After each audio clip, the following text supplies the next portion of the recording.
성탄절이 코앞으로 다가왔습니다. 이번 주 토요일이 성탄절이고요. 우리는 성탄절 예배를 24일 날 저녁 때 드리기로 계획하고 준비하고 있는 가운데 있습니다. 성탄절이 무엇인가요? 성탄절은 거룩하신 우리 예수님께서 탄생하신 날이죠. 예수님께서 태어난 날입니다. 우리 주님께서 사람의 몸을 입고 이 세상에 오신 것을 기념하는 날입니다. 하지만 정확하게 말씀을 드린다고 한다면 12월 25일이 예수님의 진짜 생일은 아닙니다. 예수님의 생일은 아무도 모릅니다. 천주교를 비롯해서 서방교회의 전통을 계승하고 있는 교회들에서는 12월 25일을 성탄절로 지키지만 기독교의 또 다른 한 부류라고 할 수 있는 동방교회의 전통에 따르면 1월 6일을 성탄절로 지킵니다. 예를 들어서 러시아나 우크라이나 혹은 그리스나 이집트 같은 곳에서는 성탄절이 1월 6일이기도 하고요. 어떤 교회에서는 1월 7일을 성탄절로 지키기도 합니다. 왜냐하면 예수님의 진짜 생일이, 진짜 태어난 날이 언제인지 모르기 때문에 그렇습니다. 학자들에 의하면 예수님께서 탄생한 날이 겨울철이라기보다는 아마도 3, 4월 봄이었을 가능성이 훨씬 더 많다고 추측하기도 합니다만은 아무튼 예수님의 태어난 날을 정확하게 알 수 없기 때문에 우리는 이 성탄절을 언제 지키는가, 그저 교회가 수천 년 동안 관행으로 내려온 것처럼 특별히 딱히 정확하게 예수님의 생일을 안다면야 생일날을 바꿀 수가 있겠지만 정확하게 어느 날인지도 모르기 때문에 12월 25일은 365일 5분의 1의 가능성을 가지고 예수님의 생일 날짜의 확률인데요. 아무튼 그냥 지켜오면서 우리가 성탄절을 지키고 있습니다. 특별히 우리가 성탄절을 맞이하면서 예수님께서 왜 이 세상에 오셨는가에 대해서 다시 한번 살펴보고 그 의미를, 예수님께서 우리에게 오셨다고 하는 것을 다시 한번 음미해보는 귀하고 복된 날이 되었으면 좋겠습니다. 그런 의미에서 오늘은 성탄절을 앞에 두고 요한복음 1장의 말씀을 통해서 우리 주님께서 우리 가운데 오셨다고 하는 이 이야기를 함께 살펴보려고 합니다. 오늘 말씀 요한복음 1장 14절 말씀에 보면 이렇게 표현하고 있습니다. 말씀이 육신이 되어 우리 가운데 거하심에 우리가 그의 영광을 보니 아버지의 독생자의 영광이요 은혜와 진리가 충만하더라.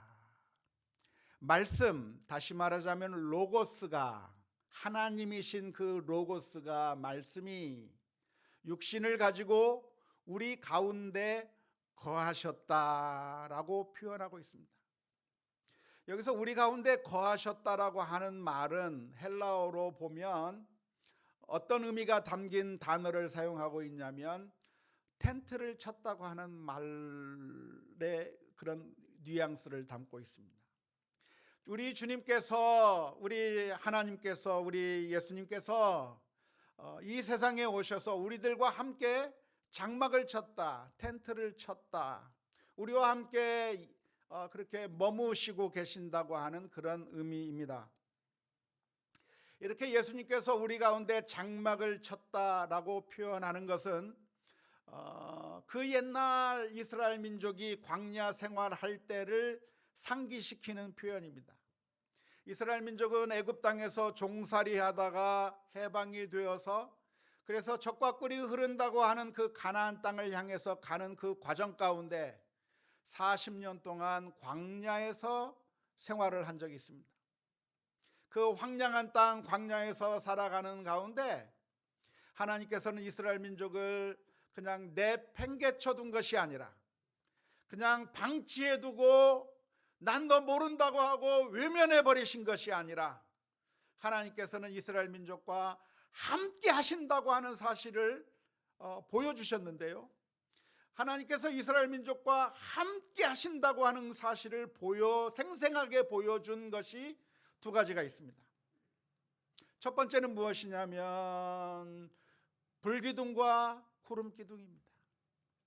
낮에는 구름기둥이 뭉게뭉게 피어있고 밤에는 불기둥이 그들과 함께 있음으로 말미암아 이스라엘 민족이 걸어가든지 아니면 주둔하든지 그 구름기둥을 보고 또 그 불기둥을 보면서 하나님이 우리와 함께 계시구나, 하나님이 우리를 버리신 것이 아니라 우리와 함께 하신다고 하는 사실을 눈으로 직접 보게 만들어 주셨습니다. 또 하나 있었는데 그게 무엇이냐면 바로 성막입니다. 하나님께서 모세에게 말씀하시기를 성막을 만들라고 말씀해 주셨습니다. 그리고 그 성막을 어디에다 쳤냐면 바로 이스라엘 민족의 진영 한가운데 성막을 쳤습니다.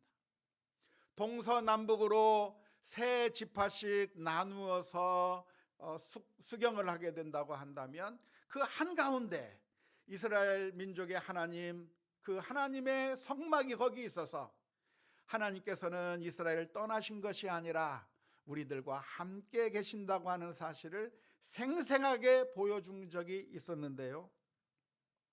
바로 그러한 그 출애굽 당시에 광야에서 하나님께서 이스라엘 민족과 함께 하셨다고 하는 것을 상기시켜주는 표현이 바로 우리 주님께서 우리들과 함께 거하셨다고 하는 표현입니다. 우리도 어떤 의미에서 본다고 한다면 광야의 이스라엘 민족과 같다고 할 수가 있겠습니다. 우리들은 죄악의 그 노예가 되어서 사는 인생이죠. 마치 이스라엘 민족이 애굽 땅에서 바로의 노예가 되어서 그래서 그 바로가 시키는 명령에 따라서 살아야만 했었던 힘들고 고통스러운 삶을 살 수밖에 없었던 그 이스라엘 민족과 마찬가지로 우리는 죄악의 노예가 되어서 살아가는 인생들이었을 것입니다. 그런데 하나님께서 이스라엘 민족을 구원해 주셨듯이 하나님께서 우리를 구원해 주심으로 말미암아 우리는 주님의 백성이 되었는데 그 구원받은 우리를 우리 주님께서 함께 하신다고 하는 것을 생생하게 보여주는 것이 바로 예수님께서 저희들과 함께 거하셨다, 장막을 치셨다. 우리들이 인생의 길을 가는 가운데 우리를 내버려 두시는 것이 아니라 그냥 혼자 방황하게 그냥 내버려 두시는 것이 아니라 우리와 함께 계신다고 하는 사실을 보여주는 말씀이 오늘 요한복음 1장 14절의 말씀입니다. 우리 주님께서 우리에게 오셔서 우리와 함께 하신다고 하는, 함께 장막을 치셨다고 하는 이 표현을 보면서 우리는 질문을 던지게 됩니다. 왜 예수님께서는 우리에게로 오셨는가라고 하는 질문입니다. 왜 예수님이 우리 가운데 오셨는가라고 하는 그 질문이죠. 만일 어떤 임금님이 궁궐을 떠나서 일반 서민들에게로 온다고 한다면 그것이 얼마나 황공무지로소이다 할 만한 일입니까? 임금님이 어떻게 누추한 우리 집까지 올 수가 있는 것입니까? 정말 놀라운 일이겠죠. 그런데 그 임금보다도 훨씬 더 높으신 우리 주님, 만유의 주이시고 만왕의 왕이신 우리 하나님께서 우리 가운데 오신다고 하는 것은 엄청난 사건입니다. 정말 황공한 일이 될 것입니다. 그런데 왜 하나님께서 우리 가운데 오셨는가 하는 그 질문을 우리가 한번 생각해 보아야 합니다.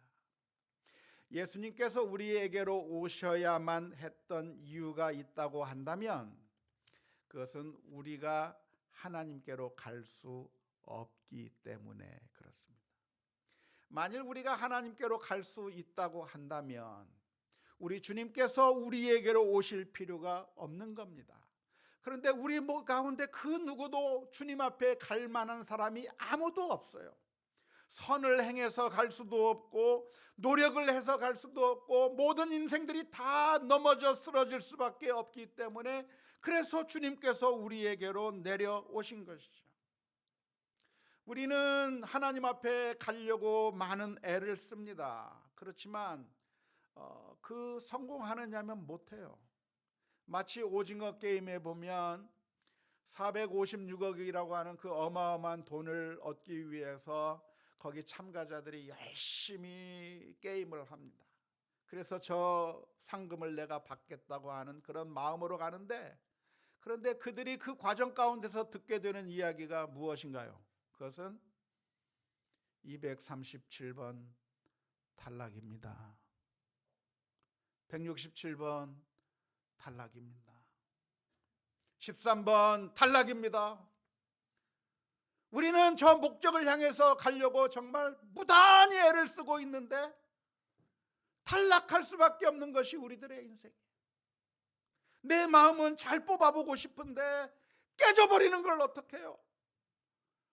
성공할 수 없는 것이 우리들의 인생이고, 이 영화라고 하는 것은 그래도 한 사람이라고 하는 성공한 사람을 보여주고 있지만 영화니까 성공하는 사람이 나오는 거예요.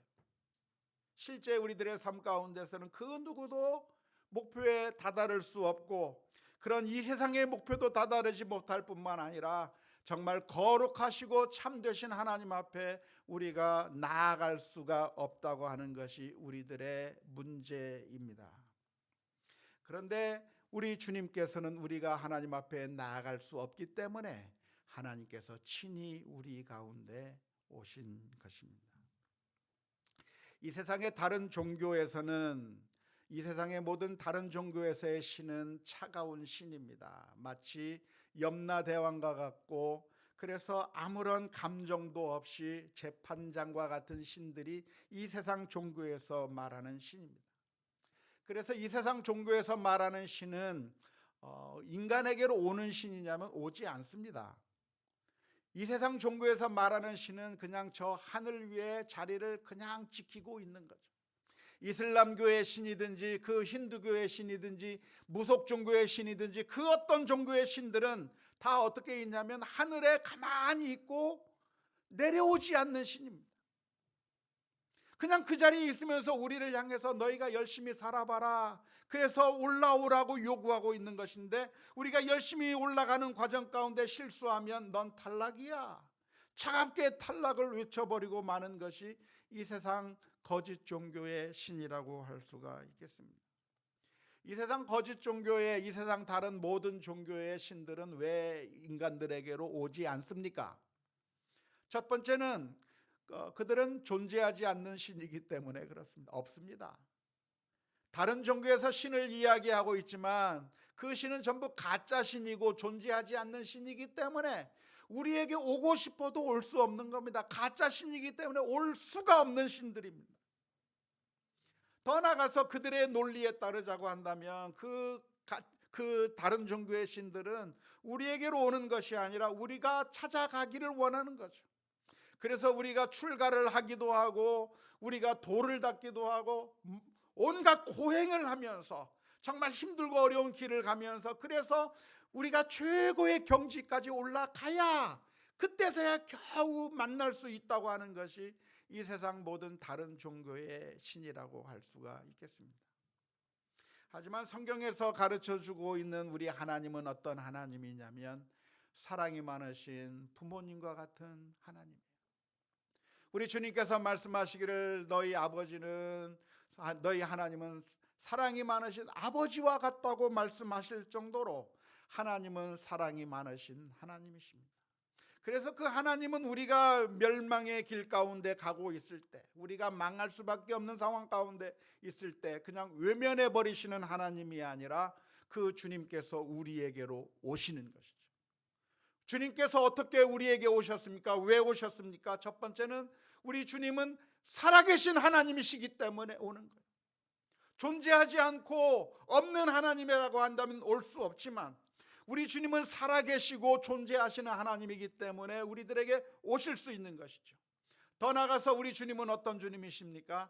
사랑이 많으신 주님이시기 때문에 우리들에게로 오시는 것입니다.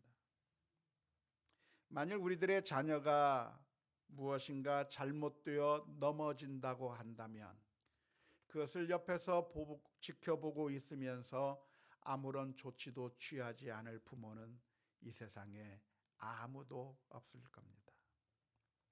물론 우리 아이들의 자립심을 키워주기 위해서 지켜보는 경우가 있겠고 도와주는 것을 약간 절제할 수는 있겠지만 아이가 쓰러져 큰 문제가 생기는 상황이 된다고 한다면 이 세상에 그 어느 누구도 그냥 바라만 보고 오지 않을 부모는 없습니다.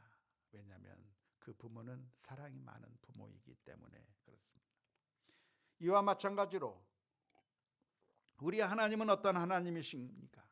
그냥 아무런 감정이 없는 염라대왕과 같은 하나님이 아니라 우리 하나님은 사랑이 많으신 아버지와 같은 분이시기 때문에 우리를 구원하시기 위하여 이 세상에 내려오시는 것이고, 성탄절이 무엇인가? 바로 우리를 구원하시기 위해서 우리 주님께서 저 높고 높은 보좌를 버리시고 낮고 찬한 우리와 함께 우리에게로 오셔서 우리와 함께 하신다고 하는 것이 성탄절이라고 하는 사실을 기억할 수 있기를 바랍니다. 하지만 안타까운 것은 예수님께서 우리 가운데 오셨지만 많은 사람들이 예수님을 영접하지 않았습니다. 오늘 1장 12절의 말씀에 보면 이렇게 기록하고 있습니다. 영접하는 자 곧 그 이름을 믿는 자들에게는 하나님의 자녀가 되는 권세를 주셨으니. 그러니까 예수님께서 오셔서, 예수님이 어떻게 오셨습니까? 우리들에게 영적인 선물로 오신 거죠. 예수님께서 우리들에게 생명을 주시기에 오셨고 우리에게 정말 복된 인생으로 우리에게 오셨는데, 그래서 예수님을 영접하기만 하면 하나님의 자녀가 되는 것이라고 말씀해 주고 계시는데요, 안타까운 것은 이 세상에 많은 사람들이 예수님이 오셨음에도 불구하고 영접하지 않고 내쫓아 버리고 있다고 하는 겁니다. 사람들이 예수님을 영접하지 않는 이유가 무엇이겠습니까? 왜 사람들은 예수님을 받아들이지 않는 걸까요? 왜 영접하기만 하면 하나님의 자녀가 된다고 하는데 왜 사람들은 예수님에 대해서 거부해버리고 관심이 없을까요? 그것은 영접을 하기 위해서는 그것은 모셔드린다고 하는 이야기인데, 모셔드리기 위해서 우리가 제일 먼저 해야 할 일이 있기 때문에 그렇습니다. 우리가 예수님을 마음속에 영접하려고 한다면 제일 먼저 해야 될 일이 무엇일까요? 그것은 우리들의 마음속에 있는 왕좌를 비우는 일입니다. 우리 모든 사람들은 우리들의 마음 가운데 있는 그 왕좌 가운데 예수님이 아닌 다른 것이 그 자리를 차지하고 있습니다.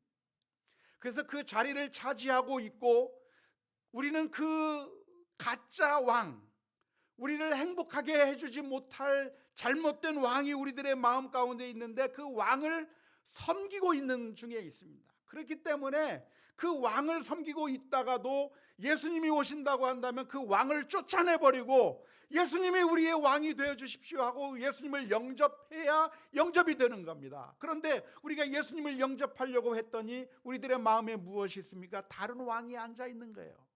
다른 왕이 앉아 있기 때문에 이 왕을 쫓아내지 않고는 예수님을 받아들일 수가 없는 겁니다. 마치 이스라엘 민족과 마찬가지인데요, 이스라엘 민족들은 애굽 땅에 살 때 누구를 왕으로 섬겼습니까? 애굽의 왕이었던 바로 왕을 섬기면서 살았습니다.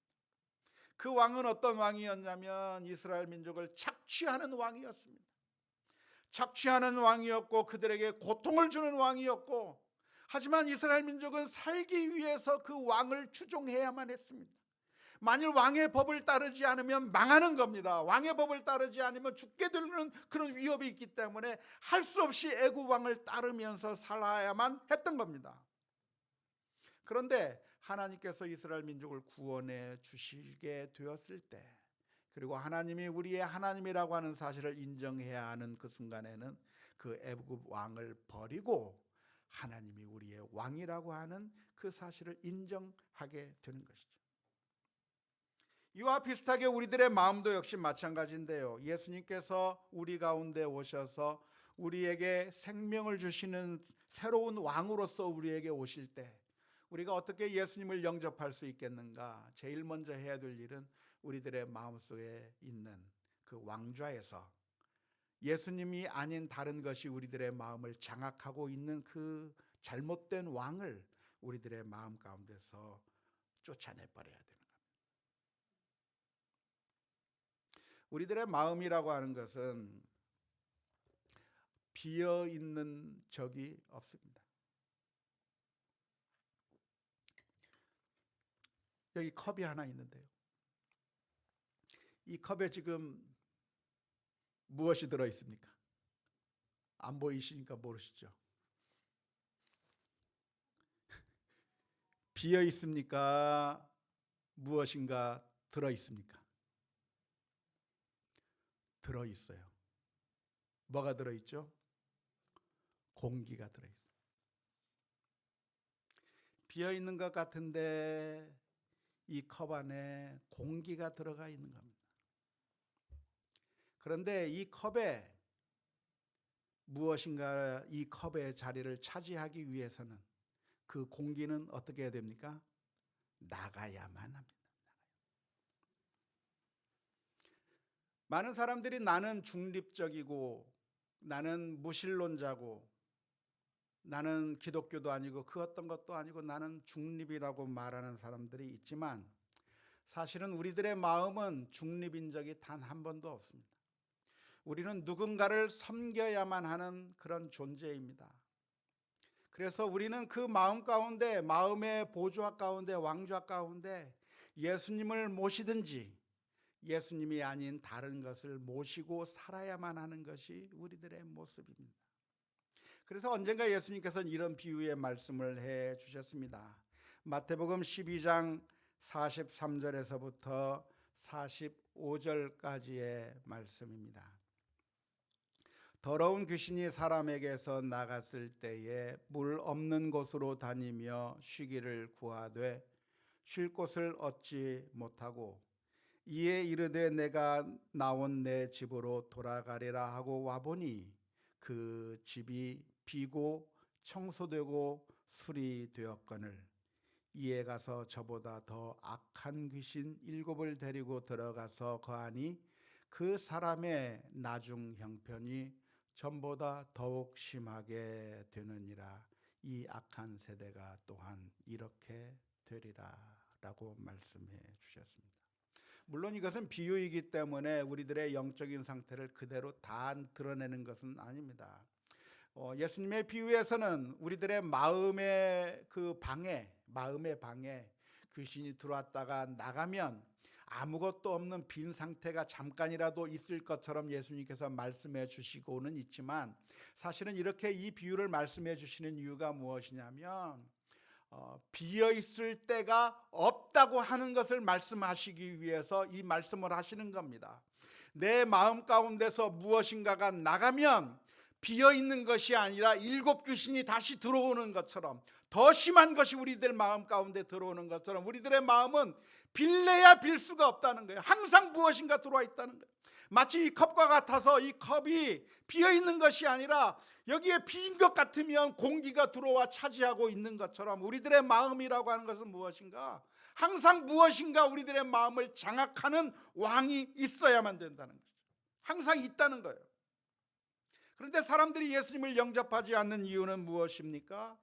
그것은 예수님을 우리가 영접하기 위해서는 우리들의 마음에서부터 지금 자리를 차지하고 있는 그 왕을 쫓아내버리고 새로운 왕이신 예수님을 모셔드리는 것이 영접하는 것인데 우리가 이 마음속에 있는 이 왕을 쫓아내려고 하기보다는 이 왕의 말을 듣고 사는 것이 더 그럴듯하고 괜찮아 보인다고 하는 사실 때문입니다. 우리는 우리들의 마음 가운데 어떤 왕을 모시고 있습니까? 돈이라고 하는 왕을 모시고 살고 있고 명예와 탐욕, 이기심, 물질의 왕들을 우리들의 마음 가운데 가지고 있습니다. 다시 말하자면 사탄이 우리들의 마음을 장악하고 있는 것이라고 할 수가 있습니다. 그래서 우리가 예수님을 모시기 위해서는 우리들의 마음을 먼저 비워야, 그래야 예수님이 들어올 수가 있겠는데, 사람들이 이미 자기의 마음 가운데 자리 잡고 있는 그 왕을 쫓아내기를 두려워하고 있는 것이고, 아니 그 왕과 더불어 사는 것이 훨씬 더 좋다고 생각하기 때문에 예수님을 받아들이지 않는 겁니다. 대표적인 케이스가 어떤 케이스냐면 바로 헤롯 왕이었습니다. 어느 날 동방에서 온 3명의 박사들이 헤롯 왕에게 묻습니다. 우리가 저 먼 곳에서 동방에서부터 별을 보고 찾아왔는데 이스라엘에 새로운 왕이 태어났다고 하는 것을 알게 됐습니다. 도대체 그 새로 태어난 왕이 어디에 있습니까? 라고 질문을 했을 때 헤롯은 그것을 용납할 수가 없었습니다. 내가 아닌 누군가가 왕이 태어났다고 하는 사실을 인정할 수가 없어서 헤롯 왕은 예수님을 죽이기 위해서 혈안이 되어버리고 말았습니다. 왜냐하면 자신의 마음 가운데 있는 그 왕의 자리를 누군가가 대신 차지한다고 하는 것을 인정할 수 없었기 때문에 그렇습니다. 뿐만 아니라 이런 대표적인 케이스를 또 하나 찾으라고 한다면 예수님에게 찾아왔던 어떤 젊은 관원을 예로 들 수가 있겠습니다.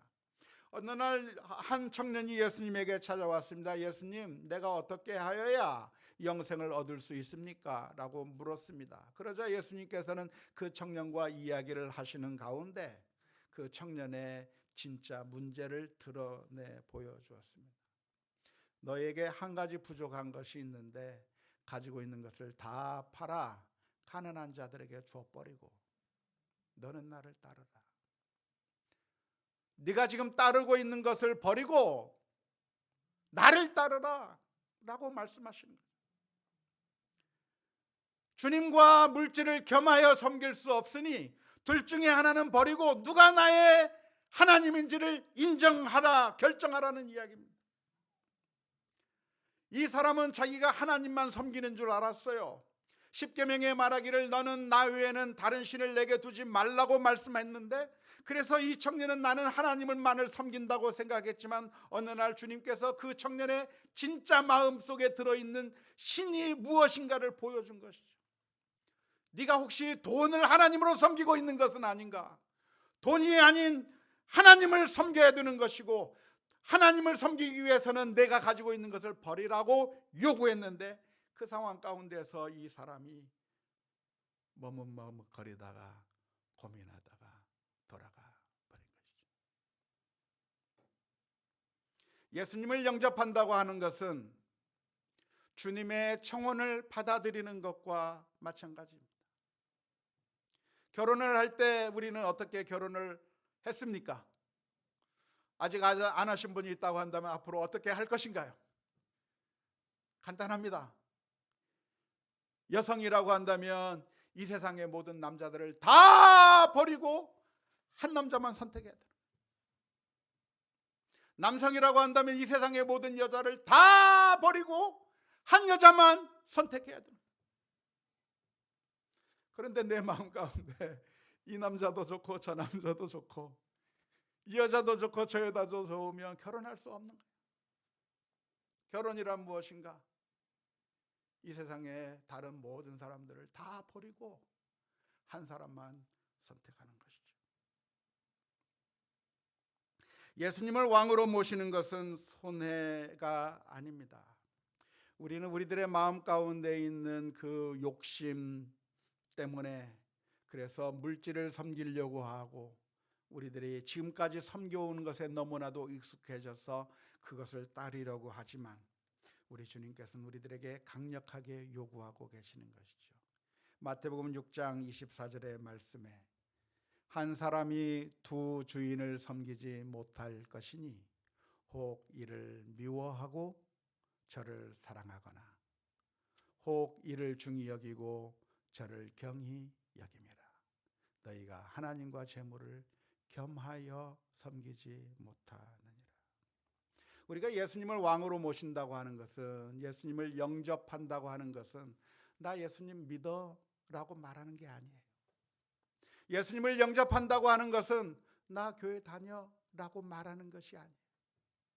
그것은 우리들의 마음의 왕좌에 지금까지 자리를 차지하고 있던 그 우리를 구원하지 못할 엉터리 왕들을 다 쫓아내버리고, 우리를 구원하지 못할 엉터리 왕들을 우리들의 마음에서 쫓아내버리고 참 생명의 구주이신 예수님을 영접하는 것을 의미하는 것입니다. 우리는 생각합니다. 이 세상의 물질이 우리를 구원해 줄 줄라고 생각합니다. 우리는 이 세상의 것이 우리를 행복하게 해줄 것이라고 생각하고 찾아갑니다. 하지만 지금까지 경험해 보지 않았습니까?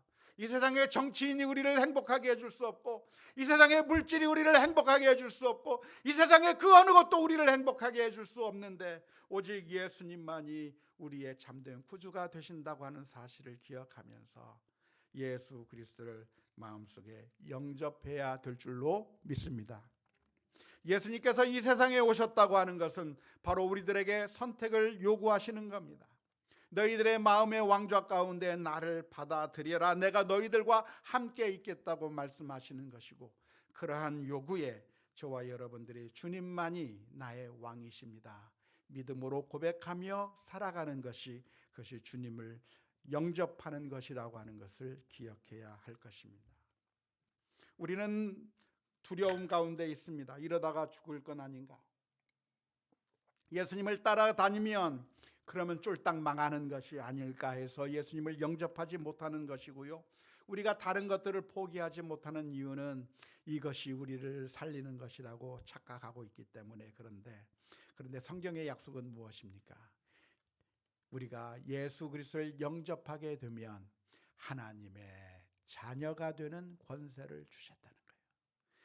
하나님의 자녀가 되어서 우리는 왕자와 공주처럼 살아가는 것이고, 그 길은 쫄딱 망하는 길이 아니라 생명의 길이고 왕의 자녀로 살아가는 것이라고 하는 사실을 기억해야 할 것입니다. 이스라엘 민족은 광야 40년 동안을 살아가면서 가나안 땅으로 가는 가운데 홍해 바다를 만나면 두려워 떨고, 먹을 것이 없으면 두려워 떨고, 마실 것이 없으면 무서워했고, 적군과 마주치면 다시 이집트로 돌아가서 거기서 바로 왕을 섬기고 사는 것이 훨씬 더 좋겠다고 생각한 적이 많습니다. 하지만 그것은 잘못된 판단입니다. 주님과 동행하는 길은 잘못된 길이 아니라 그 길이 생명의 길이라고 하는 사실을 기억하면서 늘 예수님이 우리들의 마음의 왕좌로 모셔서 주님의 자녀로, 하나님의 자녀로 살아가는 우리 모두가 다 될 수 있기를 주님의 이름으로 축원합니다. 성도 여러분, 성탄절은 그런 의미에서 1년에 한 번이 아니라 사실은 매일 매순간이 성탄절입니다. 주님께서는 매일 매순간마다 저와 여러분들의 마음의 문을 두드리고 있는 겁니다. 네가 붙잡고 있는 거 그거 내려놓고 나를 영접해라. 내가 너희들과 함께 하겠다고 말씀하시는 거예요. 그래서 우리는 매 순간순간이 성탄절이 되어야 됩니다. 주님 어서 오시옵소서. 내 마음에 자리 잡아 주시옵소서. 주님께서 나의 왕이 되어 주셔서 주님과 함께 동행하고 싶습니다. 주님만을 선택하며 살기를 원합니다 라고 하는 그런 고백이 저와 여러분들의 삶 가운데 나와야 될 줄로 믿습니다. 왜냐하면 그 길이 생명의 길이고 주님과 동행하는 길만이 우리에게 참된 구원과 안식을 주실 수 있기 때문에 그렇습니다. 사랑하는 성도 여러분, 그런데 알고 계십니까? 바로 하나님께서는 우리를 선택하셨다고 하는 사실을 알고 계십니다. 우리를 향해서 다른 왕을 내쫓아 버리고 예수 그리스도를 영접하라고 요구하신 그 하나님께서 사실은 저와 여러분들을 선택하셨다고 하는 사실을 알고 있습니다. 다른 모든 것들을 다 내어버리고 우리를 구원하시기 위해서 하나밖에 없는 그 아들을 십자가에 내어주실 정도로 우리를 가장 사랑하시고 우리를 하나님의 자녀로 선택하신 그 하나님의 놀라운 사랑을 우리가 받았다고 한다면 매 순간순간의 삶 가운데서 주님 나의 마음속에 왕자로 오셔서 좌정하시고 나를 다스려 주옵소서. 기도하며 나아가는 우리 모두가 다 될 수 있기를 주님의 이름으로 축원합니다.